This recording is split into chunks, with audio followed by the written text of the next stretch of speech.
नमस्कार मित्रों, आज हम आपके लिए खाटू श्याम जी से जुड़ी एक और सच्ची घटना लेकर आए हैं। कनिका ग्रेटर नोएडा में एक मल्टीनेशनल कंपनी में जॉब करती थी। उसके माता पिता मथुरा में रहते थे। कनिका अपने ऑफिस के पास ही एक फ्लैट में रहती थी। कनिका के पिता खाटू श्याम जी को बहुत मानते थे और उन्हें जब भी समय मिलता था परिवार के साथ खाटू श्याम जी के दर्शन करने जाया करते थे। कनिका सुबह शाम दोनों समय खाटू श्याम जी की पूजा करती थी। कनिका क्योंकि अकेली रहती थी, इसलिए उसके माता पिता खाटू श्याम जी से प्रार्थना करते रहते थे, हे बाबा, हमारी बेटी की रक्षा करना। कनिका को जॉब करते काफी समय हो गया था। उसे जब भी छुट्टी मिलती वह अपने माता पिता से मिलने चली जाती थी।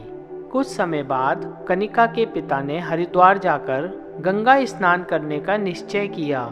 उन्होंने कनिका से पूछा, पर ऑफिस में ज़्यादा काम होने के कारण कनिका ने कहा, आप दोनों चले जाइए, मुझे छुट्टी नहीं मिल पाएगी। कनिका के माता पिता हरिद्वार चले गए। बीच बीच में कनिका उन्हें फ़ोन करके हालचाल पूछती रही। उन्होंने अच्छी तरह गंगा स्नान किया और रात में मथुरा की बस में बैठ गए। कनिका ने सुबह जब फ़ोन किया तो उसके पापा का फ़ोन स्विच ऑफ आ रहा था। उसने देखा कि पापा ने घर पहुंचकर उसे फ़ोन भी नहीं किया है। कुछ समय बाद उसने अपने पड़ोस में रहने वाले पापा के दोस्त को फ़ोन करके उसके घर जाने के लिए कहा। तब उन्होंने बताया कि बेटा, आपके मम्मी पापा तो आए नहीं, घर पर तो ताला लगा है। कनिका को चिंता होने लगी। उसने कुछ समय इंतजार किया और वह घर पहुंच गई। दोपहर तक उसके माता पिता नहीं आए। शाम को वह पुलिस स्टेशन गई और अपने माता पिता की फ़ोटो दिखाकर उन्हें सारी बात बताई। तब इंस्पेक्टर ने बताया कि हरिद्वार से आने वाली एक बस का एक्सीडेंट हो गया है।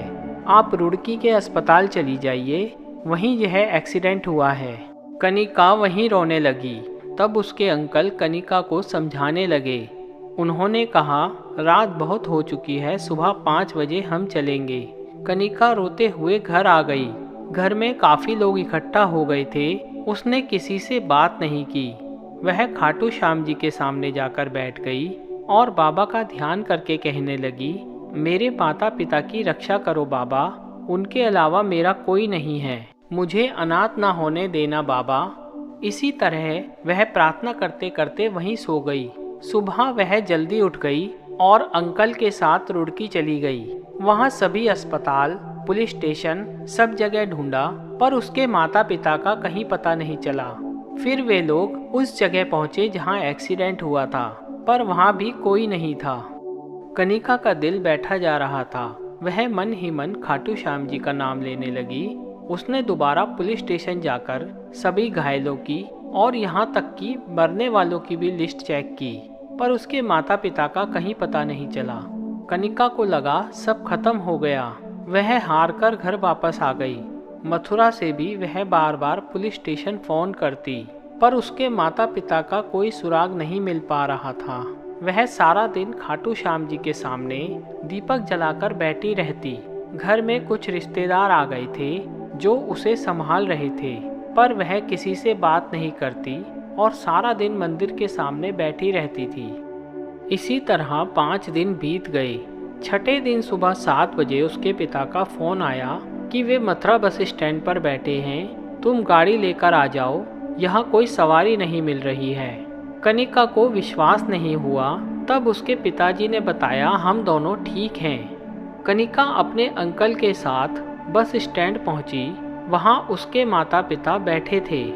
कनिका उन्हें घर ले आई। तब उसके माता पिता ने बताया कि उन्हें भी चोट लगी थी और वे बेहोश हो गए थे। जब उनकी आंख खुली तो वे एक फ्लैट में थे। एक भले से व्यक्ति उनकी सेवा करते रहे। जब हम थोड़ा ठीक हुए तो हमने देखा उस फ्लैट में हमेशा इत्र की खुशबू रहती थी। जब हमने उनसे पूछा तो उन्होंने बताया कि वे खाटू श्याम जी की पूजा करते हैं और उन्हें इत्र लगाते हैं, उसकी ही खुशबू है। हमने उन्हें दिन में कई बार खाटू श्याम जी के मंदिर के सामने पूजा करते देखा था। हमने तुम्हें फ़ोन करने की कोशिश की, पर हमारा फ़ोन काम नहीं कर रहा था। कल रात उन्होंने हमें मथुरा की बस में बिठा दिया और हम यहाँ आ गए। कनिका बहुत खुश थी। उसके माता पिता के घर आते ही बधाई देने वाले और हालचाल पूछने वालों की भीड़ लग गई। इस तरह कई दिन निकल गए। जब कुछ फुर्सत मिली तो कनिका ने कहा, पापा, हमें उन अंकल से मिलना चाहिए। मैं उनका शुक्रिया करना चाहती हूँ। आप कल सुबह मेरे साथ चलेंगे।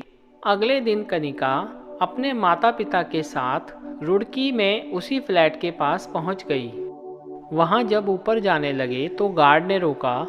तब कनिका ने बताया कि उन्हें तीसरी मंजिल पर रहने वाले अंकल से मिलना है। इस पर गार्ड ने कहा, यह बिल्डिंग तो पिछले 1 साल से खाली है, यहाँ कोई नहीं रहता। कनिका ने अपने पिता से पूछा, आप गलत जगह तो नहीं ले आए?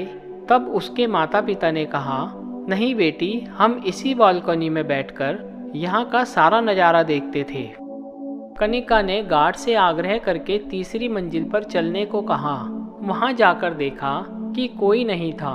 उसके पिता ने जब वह कमरा खोला जहाँ खाटू श्याम जी का मंदिर था तो उन्होंने देखा वहाँ खाटू श्याम जी का मंदिर है और इत्र की खुशबू आ रही है।